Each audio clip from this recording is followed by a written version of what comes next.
Question suivante de Véronique Verlinde. Monsieur Asselineau, sur le plan médical et ou paramédical, autoriseriez-vous le libre choix de la vaccination ainsi que le remboursement par la sécurité sociale des soins alternatifs et de l'homéopathie? Merci. Alors, plusieurs choses à dire. La première, c'est que, je l'ai dit tout à l'heure, je crois, on va avoir un volet santé un petit peu plus étoffé dans le programme. La deuxième chose à dire, c'est que je me permets toujours d'insister sur cet aspect des choses. Il ne faut pas perdre de vue que ce dont il s'agit pour l'instant, c'est de l'élection présidentielle. L'élection présidentielle vise, c'est la palissade que je vais dire, à élire le président de la République, le chef de l'État, c'est-à-dire, comme le disait Charles de Gaulle, l'homme ou la femme en charge de l'essentiel, c'est-à-dire la personne qui doit être responsable devant le peuple français et devant l'histoire pour le quinquennat, pour les 5 ans qui viennent, d'avoir géré en bon père de famille, si j'ose dire, la France, d'avoir assuré son développement économique, son épanouissement culturel, d'avoir veillé à ce que ce pays se développe d'un point de vue scientifique, économique, social, que les gens soient heureux le plus possible, et puis aussi que ce pays reste en paix. Ce sont donc les grandes orientations. Ça n'est pas la même chose qu'un programme gouvernemental qui, lui, relève des élections législatives.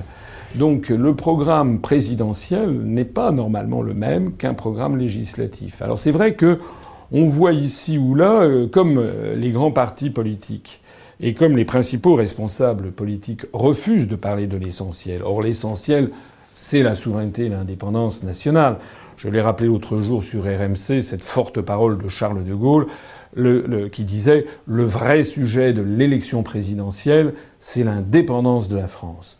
Alors comme les autres partis politiques et les autres dirigeants politiques refusent d'aborder de front ce vrai sujet, puisque je suis le seul à proposer la sortie de l'Union européenne, de l'euro et de l'OTAN pour rendre à la France sa souveraineté et son indépendance nationale, ben les autres sont obligés de trouver des sujets qui ne sont pas sans intérêt, mais qui sont évidemment accessoires.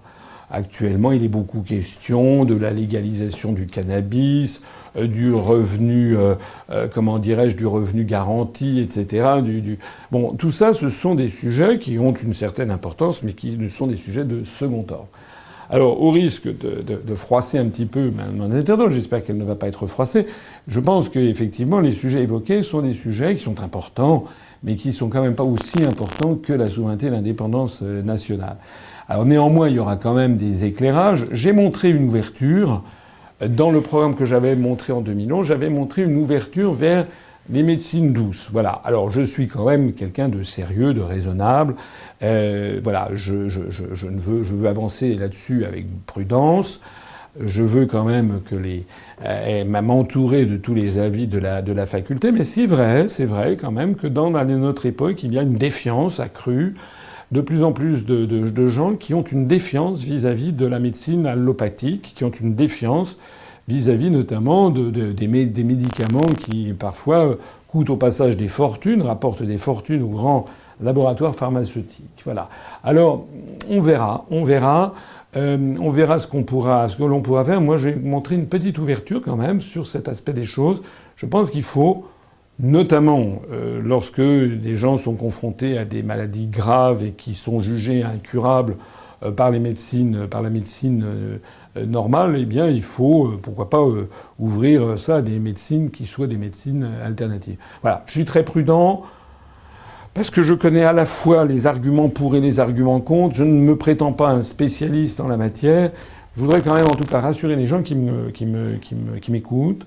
C'est que je suis quelqu'un d'ouvert intellectuellement et que je ne dépends absolument pas des grands laboratoires pharmaceutiques. Voilà. Donc à partir de ça, eh bien je pense qu'on pourra essayer d'avoir une politique qui aille un petit peu vers un petit peu plus d'ouverture, notamment vers des choses comme l'ostéopathie ou vers l'acupuncture. Ce sont quand même des médecines qui maintenant sont à peu près reconnues.